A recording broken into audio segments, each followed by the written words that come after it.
Welcome back, welcome back, welcome back. This is the NAACP for the state of Maryland. How goes the hour? I am Willie Flowers.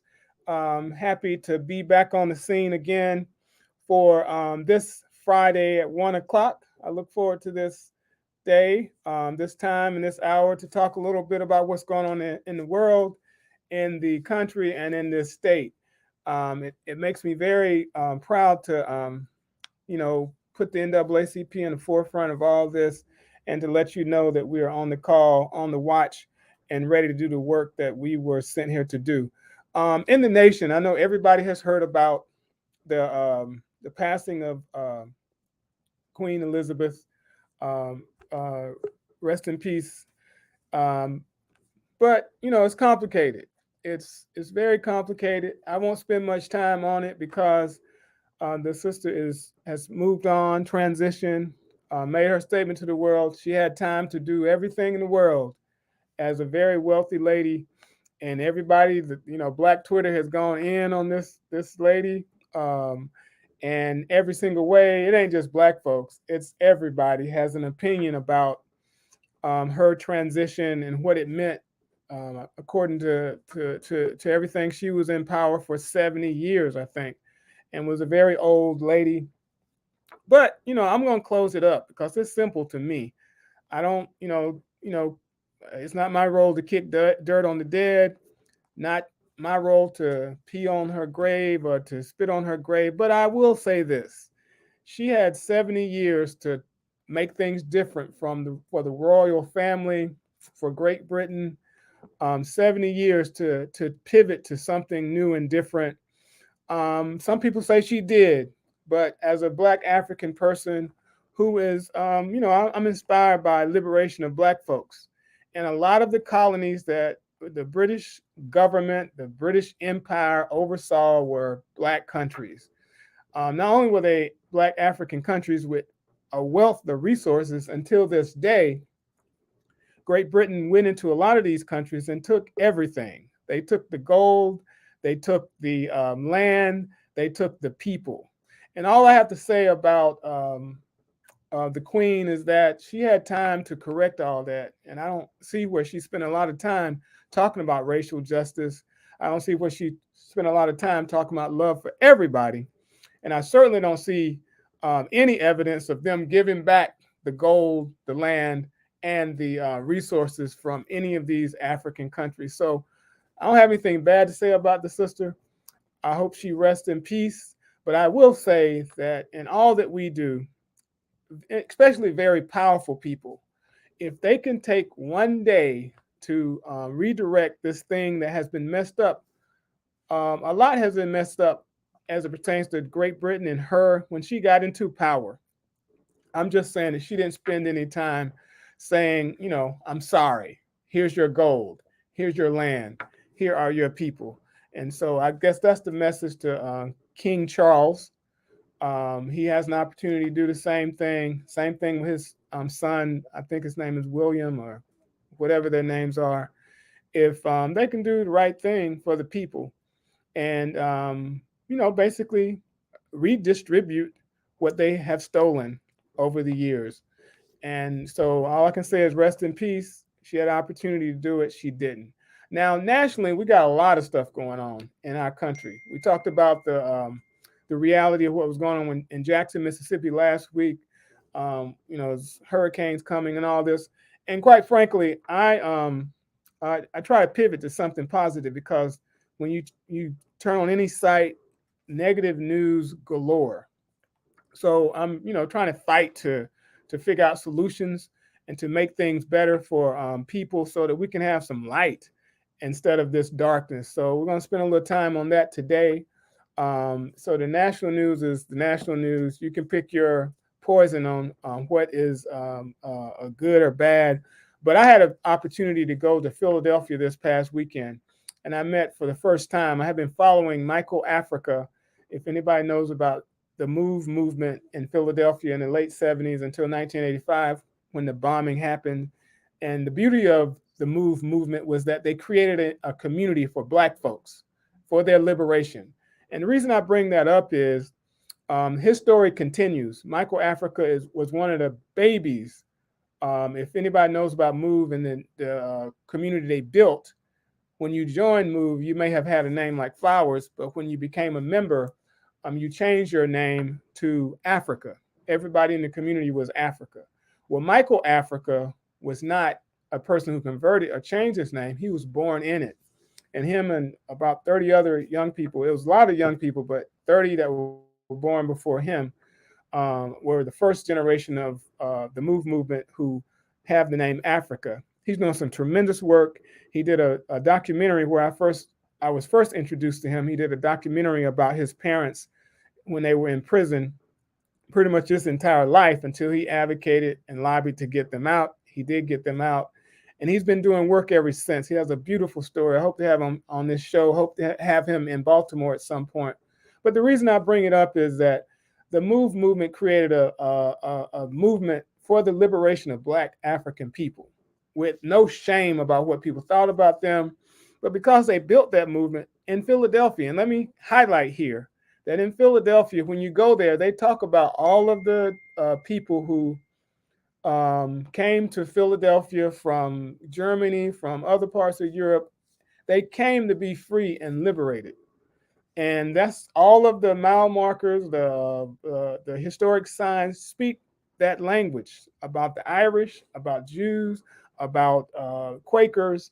Everybody came there to be free and to be independent. And these Black folks come along and do the same thing. And they literally got bombed to death, 11 people killed. And I bring all that up to remind you that it's still about our liberation. You know, white folks might not like it. They might not get it, but we have to fight for our liberation. And as much as we can, we have to inspire other people to come along. And I'm going to be talking to a couple of people on this site who are doing that work in their given spaces. And that's very important. Now I'm going to close with, we're going to talk a little about what's going on in Baltimore right now, but I'm going to show you how devastating this, I'll point out the Baltimore Sun specifically, when we talk about, you know, significant news. Now we have a situation where in Baltimore, and I'm only talking about negative things because that's, you know, to lead to my point. Last week, a young man was killed at Mergenthaler High School. That same week, the air conditioners didn't work. Let's get into the conversation about the water issue on the west side. Today, at this moment, the first page of the Baltimore Sun, their biggest news is that Lamar Jackson didn't get his contract extension. When we got people on the streets in Baltimore City confused about whether they should drink water or not. They can get sick from E. coli, and you know, it can die from it. They can be disabled from it. But the top story today at this moment is Lamar Jackson's contract was not extended. So I'm just bringing that up to remind y'all that we got to do this. It ain't on the Baltimore Sun. It's not on the city of Baltimore. It's not the state of Maryland. We got to lift our own people up. And I'm happy to have a couple of people doing work in our community. And we're going to talk about these very negative issues because they have to be talked about. And I'm introducing you to people who are doing work in that space so that you can know that the cavalry is coming. You're not alone. If you're expecting the government to do it or any entity that you don't influence and doesn't have your best interest in mind to do it, you can try that, but you'll see what you get. I put my faith and my trust in the people who are doing the work, who are sweating, who are concerned about our community and in the community. And I want to introduce a few of those people right now. It's going to be a pair of people. I'm going to let them, they have never met. Maybe they have, I don't know, but they're both in Baltimore. I want to invite to the stage Larry Simmons. He's doing work in the education space. And Mama Tamika Gray, she's doing work in the mindfulness space.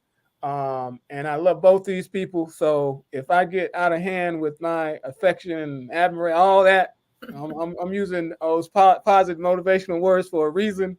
It's only because I've seen both these folks doing work that other people don't do. They have the patience that other people don't have, and it gives them the ability to be problem solvers in a city where we need folks doing that kind of work, hands-on work, sweating, not crying, but they might take a step back, but it's a step back to move 10 steps forward. They're mobilizing people. Their voices are articulate in the space, and the people who need the help understand what they're saying. And that's very important right now, because that is what we need. So I want to introduce both of them. Welcome to the stage. We can start anywhere, but I will say that I pulled Larry in, and we can start at the top because I pulled Larry in last week when I got the news about the unfortunate news about the air conditioners in the schools. He's doing work in the schools as the chair of PCAB, which is called the Parent Advisor. Is it PCAB, the Parent Community Advisory Board? Is that correct? Yep, you got it. He's doing work in that space, and he's in a significant space to, advocate for solutions so that we don't end up back where we are. You know what I'm saying? Because PCAB was one of the organizations years ago that first identified that there was lead in water, and they shut the water down in the public schools. And now we're dealing with E. coli in water in the neighborhood. So I want Brother Larry you have the floor. It's kind of funny. I was just having, right before this, before you and I were talking, had this conversation about the mundane violence that our students live in, or that our young people live in constantly. And this whole water issue just kind of adds to it, right? So all of the school violence, all of the neighborhood violence, and now I can't really drink water, so I can't be healthy. And this is just like this state-sanctioned violence that continues to happen to young people in Baltimore City and cities like Baltimore, but particular Baltimore City. I think this is just a perfect conversation. So thanks for having me. Thank you. Mama Tamika. Thank you so much for having me. So I offer healing technologies such as yoga, meditation, anything to do with mindfulness. And sure, when we come to a session, the problems don't go away, right? But the session gives us tools and ways to manage and move forward. So I'm so excited. I'm so grateful to you, Mr. Flowers, to the Park Heights Community Health Alliance for even welcoming me in so that I could offer services to the communities. Thank you. Okay, we just got a Zoom in from Councilmember Dr. John Bullock. I'm gonna let him in. I know his time is tight because he's kind of on the road. So I'm gonna add him to the stream so that he can chime in as well. Dr. Bullock. Hey, good afternoon, folks. I wish I could be on camera, but as you mentioned, I'm in transit. But I've caught some of the conversation. I appreciate everything you're saying as it relates to water and access. And as you know, we've been deeply affected by that here in Baltimore. So glad to join you today. Okay, we're getting down to it. So we got two issues. How much time do you have, Dr. Bullock? Probably about a good 10 minutes or so. Okay, so we'll start with you because we wanted you to give us an idea of what's going on the ground, because a large part of this impacted area with the E. coli is in your district, correct? Yes, that is correct. And so I can tell you there was a lot of concern since the word got out on Monday morning. Obviously folks have been scared because clearly we're talking about, a potential public health hazard and something, that could be deadly. And so we've had issues with our water infrastructure in the past. And in this one, obviously folks were very concerned of being told to boil water. We were doing water deliveries and drop offs and having people come and pick up water. But as you know, water is a human right. And so you need that for life. And, seeing that some of our most vulnerable residents, some of our young people, some of our seniors wanted to make sure that they were okay. I am pleased that the boil water advisor was lifted earlier this morning. So I feel a little bit better about that. But the issue still remains in terms of security of our water sources and also making sure that our system is up to date. Now, that's kind of what you have. I guess that's your job. Your job is on the line right now. Can we agree with that? I think you make a good point. I mean, people look at, they'll say, hey, the city government and their closest representative is the council member. Now, yes, the mayor, is in control of the Department of Public Works and other city agencies. But at the same time, when people are looking for information and looking for, action, obviously they look to our office as well. So, that's a part of our responsibility. So it starts with you, but there's a larger issue of advocacy that comes from your standpoint, I guess, to the mayor, but then from the mayor to the governor, and then this discussion about what infrastructure funding means for Baltimore now, especially because the money is there. It just has to be allocated to do what should have been done a long time ago. Is that what? Exactly. And so I will say this point. We've had conversations, and we'll be holding hearings in the city hall to talk to the director of public works, to talk to the health department around what was being communicated, but also what the status of our system and where some of the gaps are. I am hopeful that with a new gubernatorial administration, that will be helpful. I was speaking to our Democratic nominee yesterday around some of these issues. He was also on site helping to provide, water. And one of the things that we were, clear, about was that over time, we've seen that we have not gotten the type of resources, the type of partnership from the state of Maryland that we should have gotten over all of these years. We have one of the oldest infrastructures, not only in the state, but also in the country. So some of our pipes are even wooden pipes, if you can imagine that. So we've had a number of water main breaks, things like that. So having that, the local support, but also from the state and from the federal government, to your point, we know that there are infrastructure dollars from the Biden administration. We want to see those expended here in Baltimore City. Now, wait a minute. You said wasn't Pinocchio made out of wood? Yes, indeed. Are you telling me that you got wooden pipes? So that puts us back when Lexington Market was open, right? Exactly. And so if you think about the older parts of our city, we have some pipes that obviously that were made of wood. We had some older pipes that had lead based, right? So we had to remove some of those pipes. And again, I could tell you, for instance, in City Hall, we don't drink the water in City Hall, right? So we have older pipes as well, right? And some in our school system as well. So these are things that even to some of the panelists I've been hearing you talking about, because these are long-standing issues that we've been dealing with, and they have cropped up in emergency situations, but there's still challenges that we have to deal with in a comprehensive fashion. Right. Well, bro, all I can tell you is, you have the ability. One thing I can tell y'all about Dr. Bullock is that he has the contacts ability, the brain power to figure this out. Even though he's on the council, he doesn't control the budget. He's influencing the budget. But I do believe that if anybody should be in this spot right now to come up with solutions, he's a person who can do that.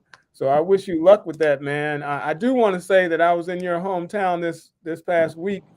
And speaking of old stuff, I was very impressed that there are cobblestones in Philadelphia that I guess been there since they started that place. Yes, indeed. Yes, indeed. But we don't want the pipes that were from the cobblestone. The people, understood. The Some things shouldn't be doing the pipes. Yeah, we need to have that kind of updated infrastructure. And I'm glad you also mentioned the budget. For quite some time, even in Baltimore City, we haven't had the ability as a council to move money around in the budget. There will be changes coming. So in the next couple of budget cycles, we will have more ability to be able to move money around and try to prioritize things of this nature. So I appreciate you covering this, and I appreciate your partnership and making sure that our communities are not only healthy, but also knowledgeable about health. All right, man. Good luck out there. Let us know how we can help. I know there is an extreme concern, not just in Baltimore. I have to put Baltimore first. But Jackson, Mississippi, the NAACP national organizations on the ground there doing work to, help navigate. So Baltimore is no different. It's a concern, and it will not leave. The local branches doing work in that space. So, we certainly want to be helpful. I know there is a need because I'm confused by what it means that one day you're saying to boil the water and the next day you're saying don't. I got trust issues. So I know that I ain't going to be drinking nothing that y'all got coming out the pipes.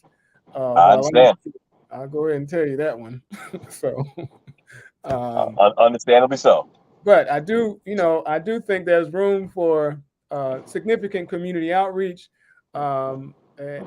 Whatever canvassing, whatever, door to door to let people know. I don't know if that happened in detail, but it's something that particularly young people can jump on to do to get the information to the people who need it. So consider that. Absolutely. Well, look, thank you so much. And I'm going to run now. But again, I appreciate you covering this. All right. Thanks, man. Peace, brother. All right. We're coming back. We got, we're going to talk a little about, with Larry Simmons about where he is with, because it's just not air conditioning. I mean, I think the air conditioning problem went away this week because it rained at the beginning of the week. So it was cool.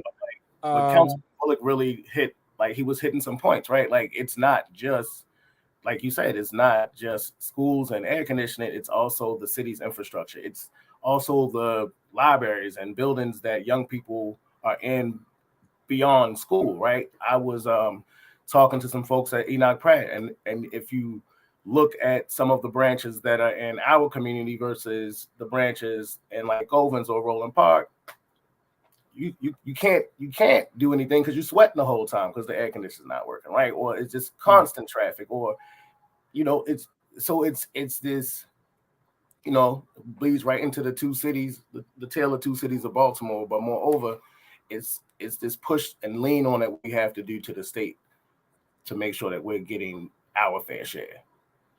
Right. And I mean, we're talking about ones that don't have air. We don't have a library at all in Park Heights. So that's always been a concern. And, talk about piecemealing. We did a reading room in our building so people could have access to books. Right. And I'm thinking we can do that until the library comes. And we still don't have a library. I think that was 8 years ago that we did that. So all that is heartbreaking to me. And I know that, doing the work you do, because, brother, I pray for every activist that's trying to balance out their lives, their careers with work, service work. All the stuff. Yeah. But, and based on what the council member explained, it just creates this shroud of constant stress, cortisone at a high level. And, what do we do? So what we have always tried to do, in my vocation with the Park Heights Community Health Alliance, we promote, meatless eating. We promote using the community as a way to walk, to run, to be, do some cardio exercise. We also promote the different modalities that she explained earlier. And one is yoga. And we've come a long way since I've been working in the community for us not to view yoga as something that's white folks or women, thin white women, and all that, but it's something that you can find yourself in. And my experience was when I started running, trying to do a marathon, the first thing I read was that, you need to be flexible to do that. So they advised yoga. And my first yoga class, and it was probably the only reason I was in there, but the first yoga class, it talked about the power of the breath. And the instructor basically said that, your breath is where it all starts. If you ain't breathing, you ain't living. So I want Mama Gray to explain her work and how it fits into communities that are not traditionally used to, going to a class to talk about stress reduction, mindfulness practice, and what that means, and how you can organize people to get to a space to sit and breathe. Yes. So it's just like you mentioned, the cortisol, that is an important factor. It brings a lot of tension into the body, especially for those of us, right, working in the Park Heights area or any area that's faced with challenges. I mean, it's life. Life is full of challenges, right? So even without the water issue, air conditioning issue, we wake up and we're in a state of either worry, right, or regret. We're either looking ahead, feeling down about that, or looking back, feeling down about that. And yoga provides a space where we can just come and to be present. And like I said, it doesn't get rid of the problems at all. The problems still exist, but if we're present and reduce those cortisol levels, it creates space, it creates room for creativity, right? And for us to be strong and to support each other. So coming into communities such as Park Heights, it's not easy. It's definitely a challenge, but I am so proud of those that actually take the step forward to say, hey, let me see what this is all about, you know? And me as a facilitator, as the practitioner also, I feel it's my duty to make them know that it is accessible. Like, look at me. I'm a yoga teacher. I've been teaching for over 5 years. So if I can do it, surely you can do it. So I just hold on to those types of values and try to, you know, instill that in those that do come. And what's so wonderful to see is that those that come to yoga or meditation, whatever it is that I'm offering, they're sharing with their friends, they're sharing with their families, and it becomes a domino effect. And pretty soon we see everybody talking about, oh, like you said, use the breath, be still and use the breath, slow it down and come back to who you originally are. Come back to your royalness, come back to your divinity. The divine that lives in you can manage anything. So come back to that. And so that's how we've been working. And those are the values that I focus on and instill in those community members that do come through. And we're growing every day. We make sure that we have signs out there, phone numbers to contact, to make sure that these tools are accessible. Yes. Namaste. So, Namaste. So Larry, you got it at both ends. So you're trying to lead. You have to teach. You got staff. You got all that. So how does that fit into what you do? How have you managed your way through it? You know, because it's a lot to navigate. I feel like I need to come and visit Mama Gray, but I do. I visit a Reiki practitioner every so often. I try to meditate in the mornings. I definitely walk about 5:30, 6 o'clock every morning, just kind of getting myself together for the day. But sometimes I really do have to work on slowing down and work on being on vacation. Like, I'll take a vacation, but am I really on vacation? If I'm, if I'm taking my laptop with me, if I'm constantly looking at, emails. So I always say I'm still working on learning how to be on vacation. So over these last couple of years, I've been taking solo trips, which has been very helpful in my relaxation, because nobody wants to go to the jungle, to go stay in like a little hut or something. That's what I've been doing. Done it a couple of times, and no one wants to go, and I'm good with that. Shut it down. Yeah, it's been a great time living off the land and completely disconnecting. Oh, you good. I ain't living off the land. I got the land. I bring it. But yeah, you good. But no resorts, no hotels. The state of Maryland is they call it America in miniature. I mean, there's something to choose, whether it's mountains, it's you got the beach, you got all this in Maryland that you can just chill out, and you can become anonymous. I mean, I love it going to places that people don't know me. Yes. And I don't consider myself a celebrity, but if I'm around Baltimore, somebody's going to want to talk and this kind of thing. So when I go to anywhere that nobody knows me, I'm like, I don't have to do anything, you know. So the little small counties are really nice. Yeah. And like I said, I'm a runner too, and once it's something interesting about when people see you running, they don't really know who you are, so it kind of keeps you anonymous, and I'm good with that. So I guess the other thing that I want to pitch to both of you, because I know that the Holistic Life Foundation has done a lot of work in the schools in the past. I don't know where they are in their programming now, but there's a need for young people who are having to endure all this chaos. And one thing I say about it is, it's chaos, it's trauma, it's kind of addictive, but nobody knows it. Like they don't know they're traumatized. They don't know that this chaos shouldn't be like this. And you do things that showcase a pattern of it. It's the pattern of addiction. I'm using the word addiction, but you do something consistently that kind of soothes you, and you do that thinking that the soothing part is what you should do. But as Mama Tamika explained, you're supposed to live in a space of peace and divinity, and it's hard to do. I mean, I practice on it every day.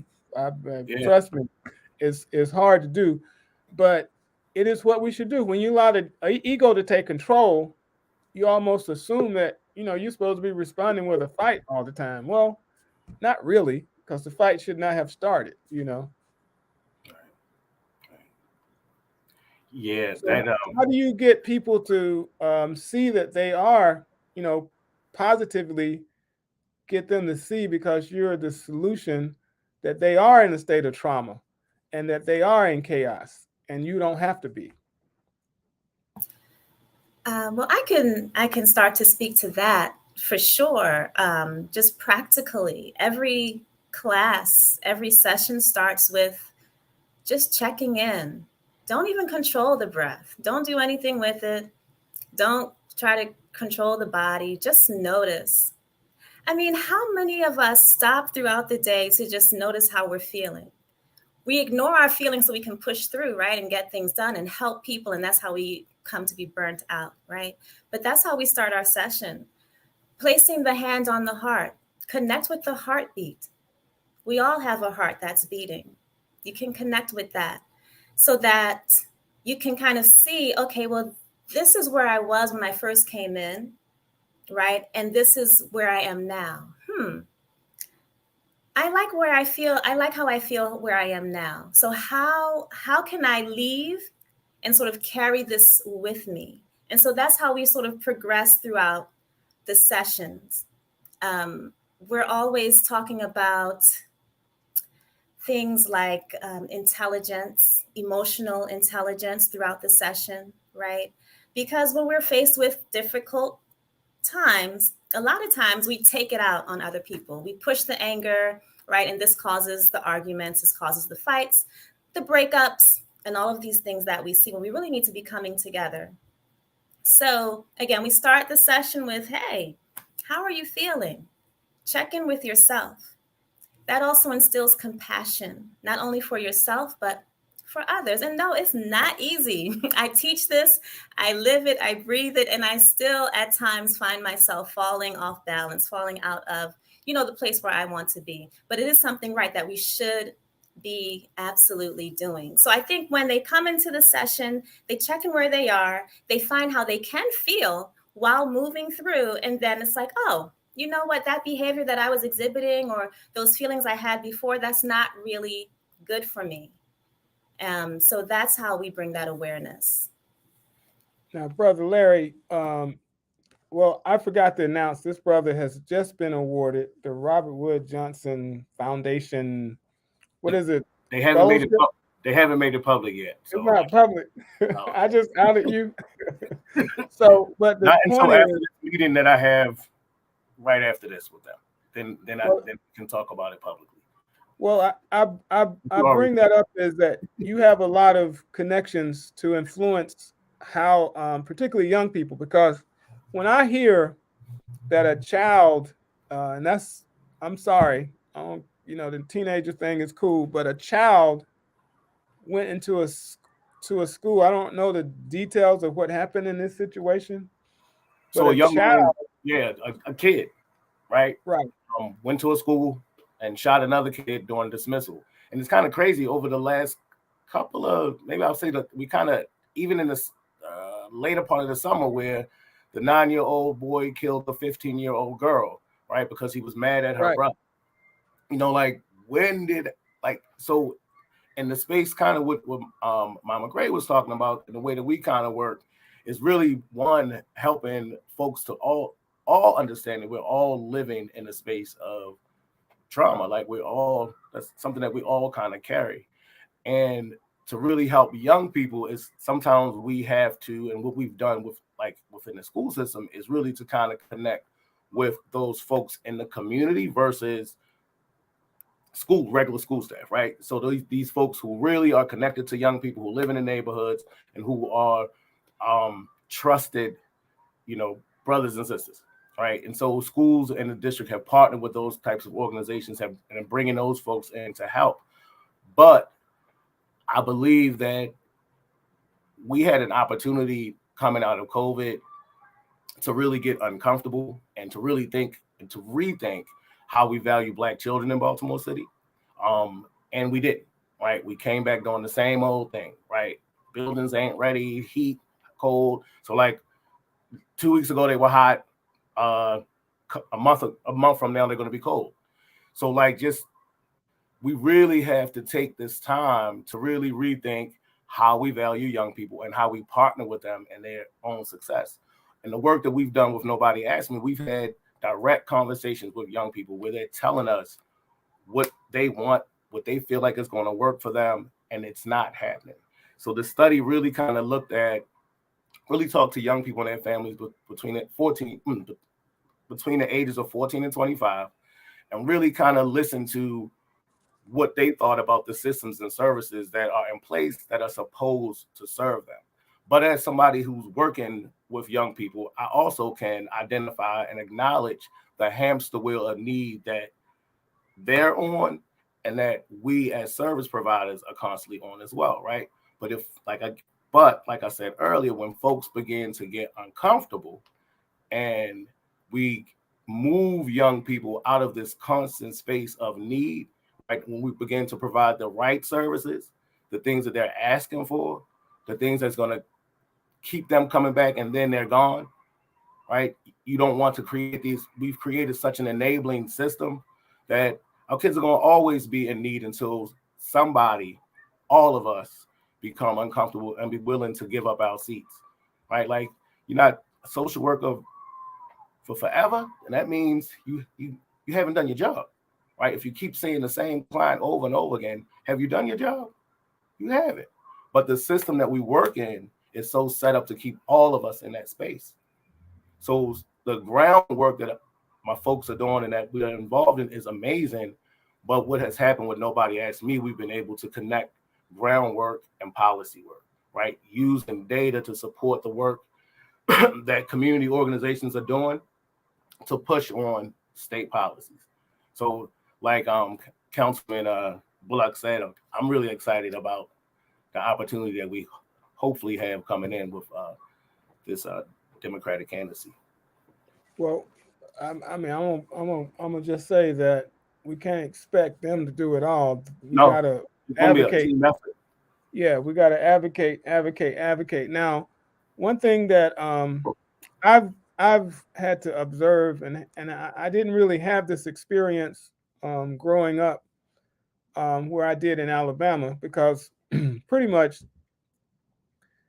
if you didn't stay in the same house for 12 years of school, you stayed in the same neighborhood. So I didn't have the experience with people moving in multiple locations in the city, because it was basically based on housing insecurity. And I bring this up to say that your work is impacted by that, and that's really nothing you can control as a teacher. And what I'm interested now, because I've been watching this thing in Park Heights, we've tried to do programs with young people, and you talk about a hamster wheel. 1 week they would be around, next week they would not. They wouldn't be here on the weekend. It was mind-boggling. So I guess what my concern is, how can we connect that policy? Where's the conversation about housing as a social determinant of health that a priority? And how can we also say, of course, that has to be quality housing as a priority, so that people can stay in place, so that families can grow. And if someone has an understanding that if somebody has a chance in an academic institution that's supposed to last for 12 years, it's good for them to be consistent in where they're going to live. And, whatever the step is, because Baltimore has this tricky thing about, choosing where you go to high school. But hopefully by that time you have a situation where a child is directed, if you're going to do the public school thing, directed, and they can select the school that's best for them. Is there any conversation happening about that? And that's specifically connecting a child's academic achievement to constant housing. I think that's been like I don't know, that's been a consistent conversation. Folks are all in my circles are always kind of thinking about that. When I was a community school coordinator in schools every day, that's what kind of the deal is. We would have a kid a whole school year and then wouldn't see him the next school year, and then he might just come back the third school year, right? Because grandma or auntie still lives in the neighborhood, right?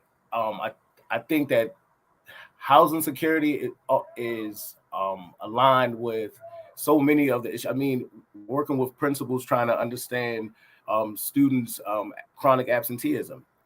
Housing insecurity is one major piece of that, right? We have young people who are moving from district to district to district, and then they come back to the original district, and trying to track that kid and those attendance barriers that have affected that young person sometimes becomes a little difficult when they're couch surfing or they're transient. And I hate to really use that word, but that's really kind of what it is. And I don't know, it's a constant conversation. I think that it would be nice for these conversations to kind of come out of the dark and kind of come together and really start putting some meat on the bones of that work. Mama Gray, you got something to say? No, I don't have much to add to that. Just giving them, well, I've mentioned before how the sessions work, but when we do that, we're also giving them tools that they can take with them wherever they go, right? So that's, I guess, sort of the bright side to it. That they may not be consistent in, where they are physically, but the goal is to hopefully mentally give them something that they can hold on to, and take with them wherever they go. Mm-hmm. Well, what I find is, particularly because it goes back to the mother, and this is part of my practice. I don't know about the rest of y'all, but I stick with the fact that if we don't honor, protect, and respect the Black woman, we're going to go down. And so we should build a community that protects the Black woman, knows how significant she is to our community, but we are protecting her. And that has to be a value, that has to be something that we practice, as something we have to reinforce to young people. And I do believe that when they see that, or feel that, they see their power, because they came from this beautiful Black woman. And that happens. But what's happening now is, particularly when we talk about teen pregnancy, when I hear a 15-year-old, 14-year-old who's pregnant, I don't think that 15-year-old, whatever age, teenager is involved with someone their age. It is usually someone older. And that breaks my heart, because here's an adult who's taking advantage of a child. And so that trauma starts there. The preconception thing is significant, but it's hard to talk about preconception when you have such a young child that they don't know what's happening to their body. They don't know they're pregnant. So the trauma is kicking in from the start. So that it's almost like the child doesn't have a chance. So I'm bringing that up to say that there's a housing issue there, because, regardless of, I'm kind of giving you an anecdote, but it's also the case that this young girl, is in a house full of a big family, and she has to stay in that place, in that space, until the child comes along, and then you got a child to take care of. in addition to what's there. And it starts this cycle that's a heartbreaking cycle of this housing insecurity that could continue until this child is an adult, and this cycle starts again. And that's why I think this housing thing is important. That's why I think that however we do it, um, uh, public housing could be sufficient. That's not the conversation. Stable shelter should be a priority. It should be affordable, and it should be in a situation where people have the ability to achieve what they want to be and what they want to accomplish, and so that children can flourish. And I think that when they flourish, better decisions are being made. I'll just use the word predators who prey on young girls are not don't become the problem because they have the protection. And hopefully we can change that, with some understanding of how great they are, because there's no reason for an adult man to be targeting a young girl for anything except to help her in defense if she has some challenges. So I share that, and I put that on the fire because that's kind of the system that we're in. There are different terms about, I guess, students. I guess they used to call them emotionally conflicted. There's different, we have developmental challenges and this kind of deal. But I don't believe that's the end of the game. I believe that if we have a stable community, sufficient housing and direction, that we can overcome all that.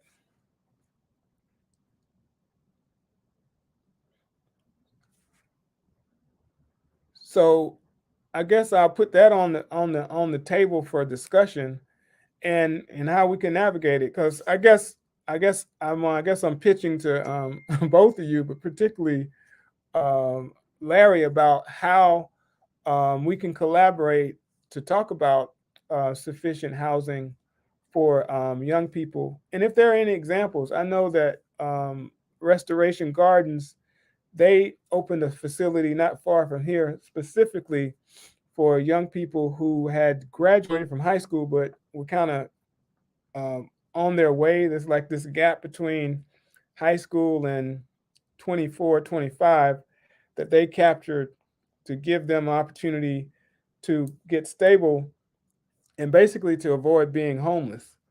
Some of these young people came from group homes or foster care, and they were being, there was a gap that Restoration Gardens, I forget the organization that established it. Does that exist anywhere else in the city? I mean, I knew of some organizations that, well, one in particular that was kind of like a workforce development program where young people learn the trade and skill of carpentry, and they rehabbed houses. And at the end of the program, they got one of the houses that the team rehabbed. I don't know if that still exists. I know that like Project Fresh Start at Living Classrooms had some kind of rehabbing program, and I'm not quite sure that the housing piece was, or if one of those houses, but I know that there was a connection to other housing. But I don't know. Like, I think that there's some opportunities for someone to create that, and I think, it wouldn't be a bad thing. I often wondered. You kind of mentioned something I've always kind of been intrigued and kind of thought about is what happened to what happens to or for those young people when they move into independent living. And I guess that's what you kind of touched on when they're aging out of foster care and they move into the independent living space. I know that sometimes social services or whatever agency may help them get an apartment and may stick with them with a social worker for a year or so and kind of help them get established. But again, that's through different different social agencies. Well, I'm all over that. It's certainly not unheard of to do community development, substantial community development, to establish that type of mission and message. But it's something, I can admit to overlooking it because I'm so busy trying to, connect the dots on our programming. But like I said, what we discovered is that if, you can have all the programs you want, but if a person is not going to stay around to benefit from the programming, it's almost like you're spinning your wheels. Yeah. So I'm very interested in seeing where that can go. So I'll connect with you or anybody else to try to establish a conversation about it that leads to some substantial development. Because that's particularly in the Park Heights community, it's wide open for positive development that connects and has a mission. So I think we can visualize how that looks. Sounds good. Let's do So it. Let's connect. we can resolve that, but we can also get back to talking about the best way to transition to a mindfulness state and having mindfulness at the center of how we operate. So we don't have to talk about healing because you're working on it every day. So when you're working on something, you don't talk about it. You just work, right? So how does that look? Well, just to add to this such a rich conversation, I didn't know we'd be going into housing and single moms and teenage mothers. But Baltimore as a whole is it's so rich with people such as yourself, as Mr. Simmons, Mr. Flowers, Mama Maria. We have so many wonderful elders and even youth coming up that are interested in this type of work. If there was just some way to connect everyone and pull these resources together, wow, what an impact we would have. I would, yes, love for mindfulness to be at the center, because mindfulness is not only for those that we find that we are thinking of, the teenage mom and her situation, but also for, the teachers, the leaders, those that are, hitting the ground every day. Like Larry was saying, I have to go away to my cabin and live off the land without you for a moment, to restore myself. That is definitely needed. So it's about offering these healing, technologies and modalities to everyone in the spectrum, from the one that we're trying to help to those that are actually, providing the services. So I would love to see that for every level, every aspect of us as a community. Yeah, because I think that we kind of practice some. The minute we tell kids to time out, that's kind of opportunity for them to get it together, because I ain't have time out. I had I had something else, It's not and time. time out is a good thing. But the point is, whatever the practice is, if you get the beat down or the timeout exercise, at some point you are going to want to heal. And so it's really about that. And I tell people all the time, because I don't believe that health should be a negative word. And some people make healing a negative word, like, healing is a bad thing. Well, healing is the center word of health. And so if we are practicing these basic things, I happen to believe if you can think right, eat right, and you're physically active, you reduce a lot of this other stuff.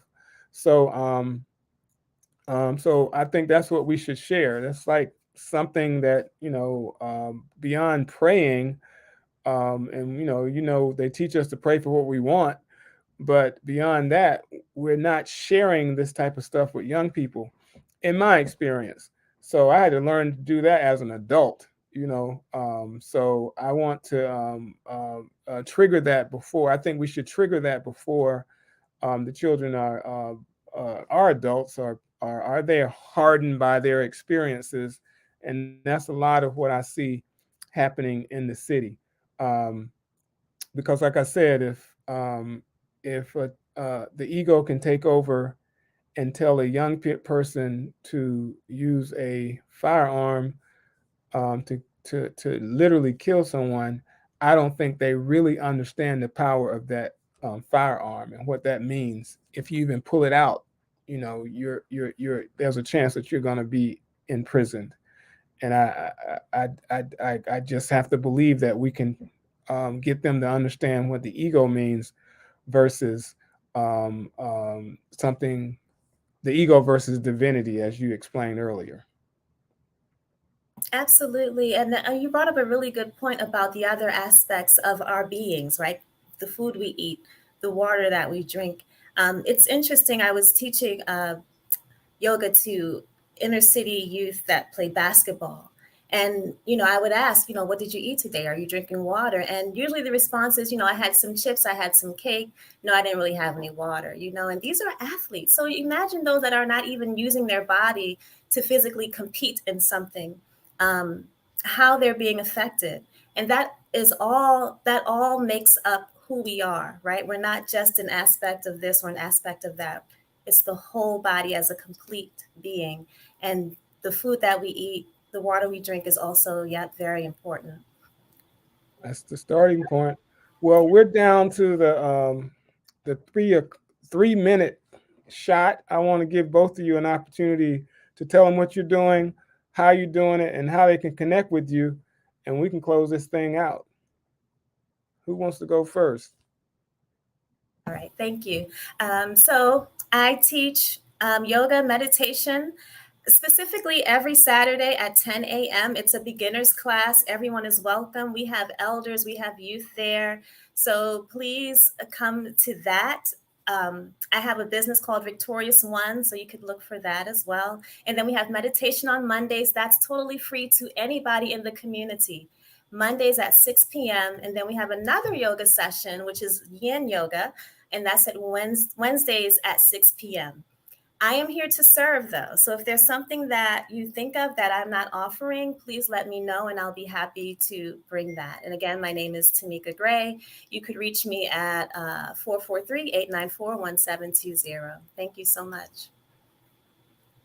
All right. Namaste all day.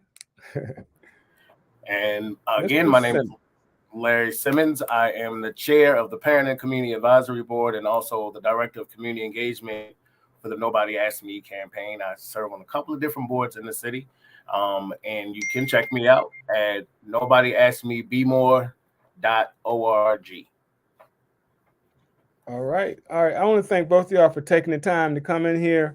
Again, there's a lot going on. I wanted to present these folks to let you know that there are soldiers and sister soldiers who are on the front lines doing the work.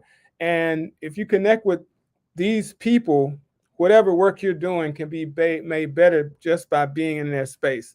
There is a book called Where Great Big Ideas Come From. I forget the name of the author, but he explained that not only do cities give you big ideas for innovation, for anything, just being around the energy of cities, it makes you want to do more. It makes your ideas come to fore. But also being around people who are doing good things also make you just want to make it happen. So I want to encourage everybody to stay in touch with folks who are doing good work, be the light, seek the light, and don't give up, because we need you. Thank you. This is it. How goes the hour? Thank y'all for coming on. We'll see you next time. Namaste. Namaste. All right. Take care.